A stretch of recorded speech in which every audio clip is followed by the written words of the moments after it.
Designing for foam cutter. To use the foam cutter, we'll first need to get a 2D image with only one drawing, which shows the path of how the foam will be cut. Do ensure that there is no jumping of lines in your path, meaning that your 2D image should only be one line that can overlap but not jump. The way the foam cutter works is that the hot wire will move along the path and melt the foam.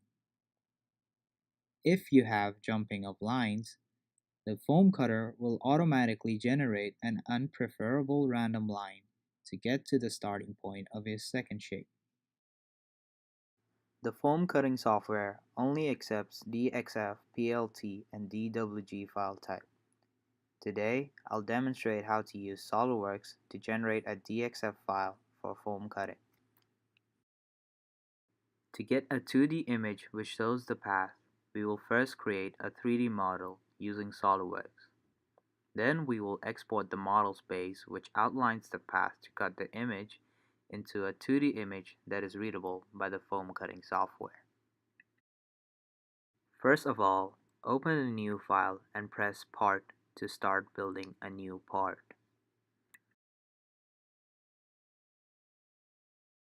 On the left-hand side of SOLIDWORKS, there is a Feature Manager design tree.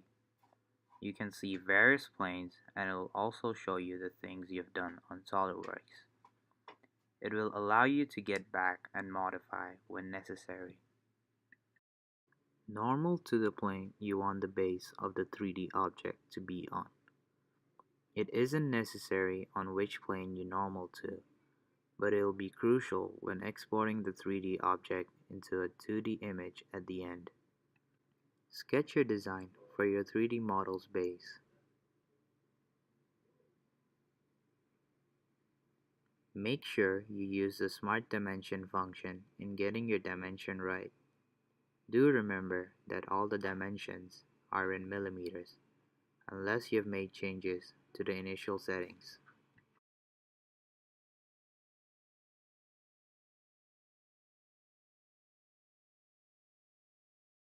Here, I converted the 2D image into a 3D object.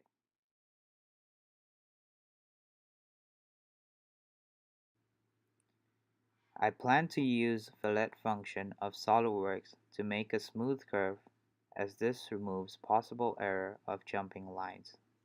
You can select the edges you want to fillet and modify the radius of the curvature according to your preference.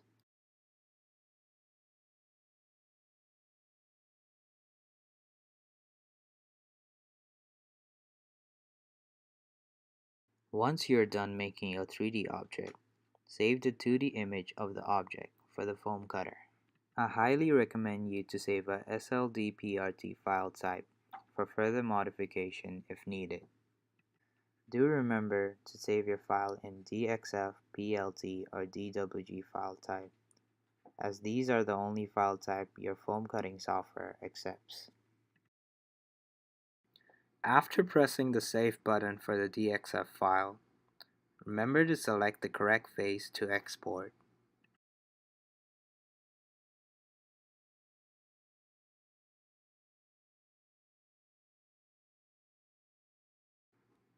After you have selected the correct face, press the OK sign to save the image.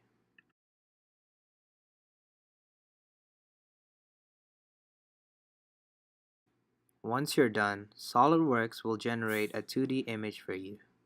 Once you have verified it, press the Save button.